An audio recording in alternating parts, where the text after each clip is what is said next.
I went for a drive, big long drive today with my wife and family, and we stopped in a town called Esk and went to Esk. Yeah, ESK.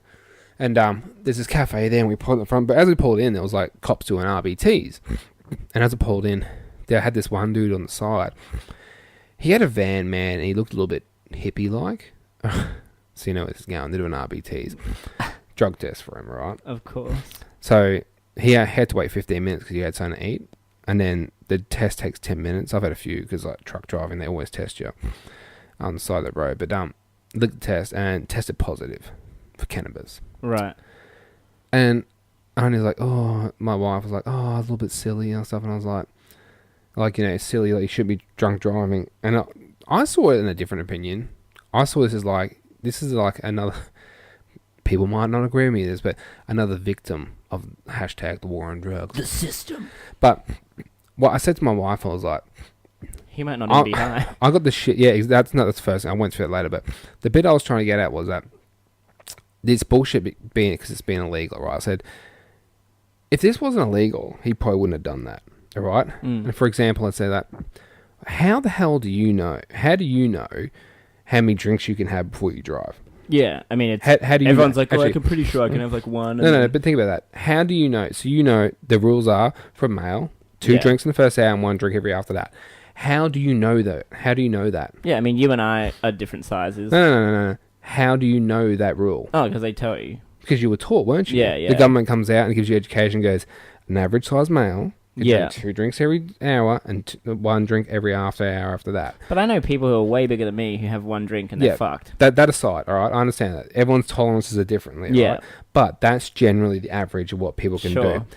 We know that. So if this shit was legal, that dude probably wouldn't have done it because we probably would have come in and said that if you smoke cannabis, you can't drive for 24 hours after. Right. So he might not have gotten that car till 24 hours after. He goes, well, I smoked last night. I can't smoke that. Sure. If he did, and we know that's how long it affects you for, I'm not saying that's how long it does. That's how long it could. It's a hypothetical. Yeah. He's a dickhead. Because he's drug driving. Exactly how a guy might drink a bottle of vodka and then 2 hours later get in the car and drive. He's a dickhead because he knows how long it lasts. But this is the system. That guy might be a hard working everyday person, but because of these retarded laws, might have just ruined his life. Yeah. Or he might have just lost his license, lost his job, lost all his stuff. All because of something that doesn't kill people. And we think's bad. The people's like, oh, it's so bad for you. You just ruined him over this shit. Yeah. Versus education, he might have never even done that. Oh, it just pissed me off. It was like, he's so bad. Look at him drug drive. And I was like, I now get what you're saying. Look a little bit deeper, man. Look a little deeper. Why? I now also get what you're saying because it is. It's like an education side of it, and we also like there is currently nothing to monitor how much is in your system and how long it's been there for. Well, the difference is it's detectable, but the THC, the psychoactive ingredient, could be gone. But you'll still test positive to cannabis in your blood. That's the annoying bit. It stays for 3 days, they reckon, after. If you're a regular smoker, it can stay for weeks. That's the annoying thing. Yeah. But you are not under the influence of it whatsoever. It doesn't affect you. Yeah. But the active THC, which is the psychoactive part, is gone. Yeah. It's just, it would be good. I mean, there's not a test to say you are high driving. They're going to have to do it. They're going to have to. They will have to, for sure. Yeah. It's a hard one. I mean, obviously, we discussed this last week, but the drug laws do need to change. We need to go with the times. The Greens are trying. I forgot to ask you last week. Do you think that because the Greens are now pushing that, do you think that any of the parties like Labour or Liberal, given that they're the main parties, will capitalise on that also? Or do you think that they're going to leave it and think, oh, well, no one's going to fuck about the Greens?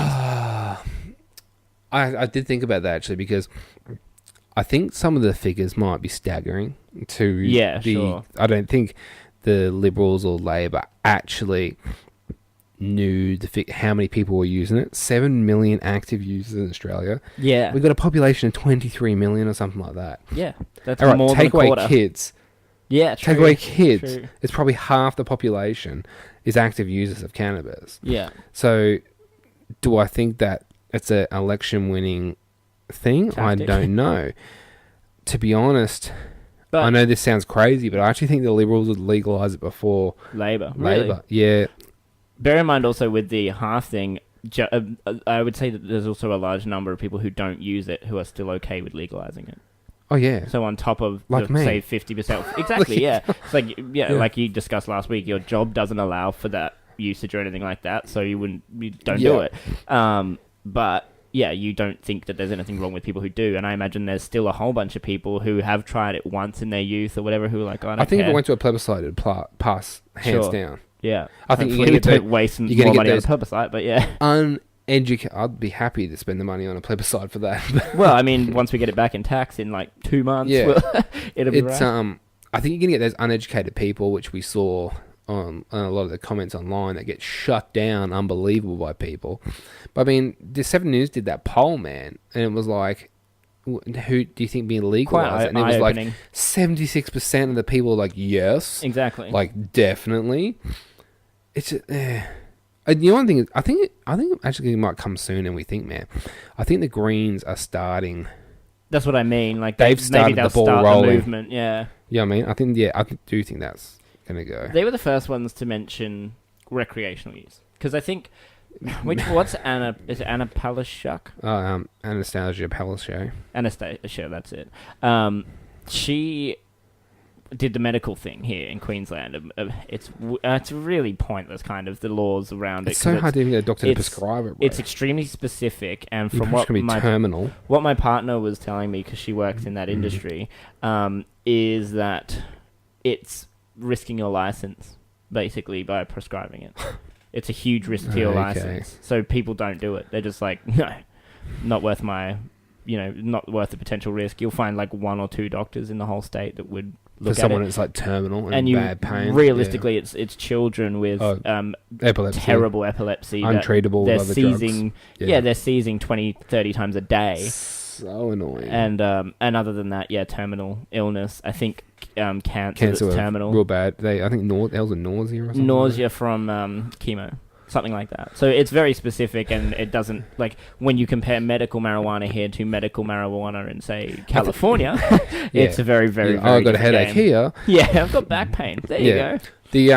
I think the thing that makes it so easy in California to legalize it would be the aspect that it's so easy to get a medical license. That means there's going to be a lot of users there, and they can act like Joe Rogan could actually get on there and say, oh, I use marijuana legally because I have a license, all right? Exactly. But over here, you can't do that. So for someone actually come in and say, I use it, there's nothing wrong, you're actually risking getting prosecuted and the cops raiding you. You can't have a voice and be like, you know what, I'm okay with it. Like, okay, you're under arrest. Yeah, exactly. That's the problem, man. Yeah, for sure.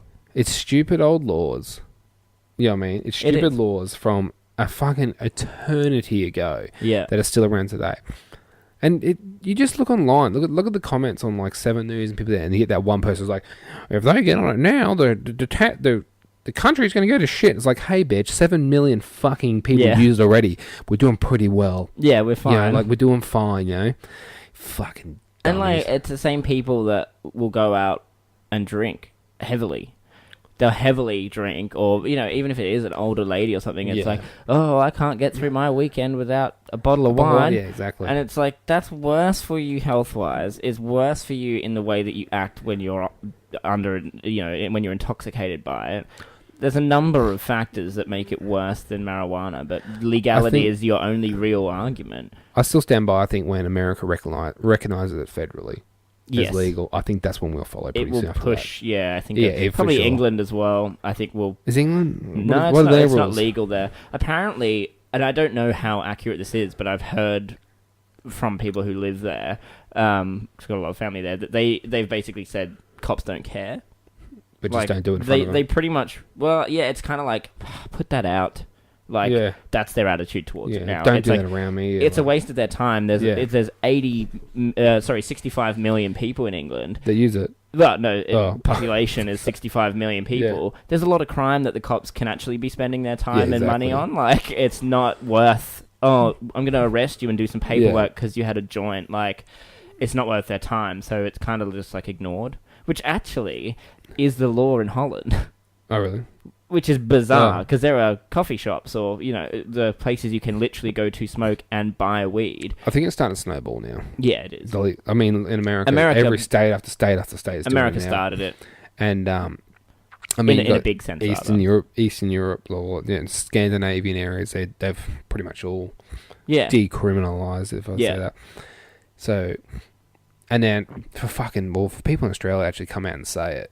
You know, if the Greens come out and say it, well, we're clearly moving forward, because that wouldn't even been a point. No, you wouldn't have been able to do that. It's funny, even in Amsterdam and stuff. I hope they do push it though. I hope I hope this is going to be a thing like, forget about that. Like the gay marriage thing. Yeah. Like that became like a... That took 10 years, it's like, you know what? It's too late. Like, we're done with this. We actually want a change, sort of thing. And, you know, the Bible says, man who sleeps with another man shall be stoned. So just legalize it all at once. Yeah.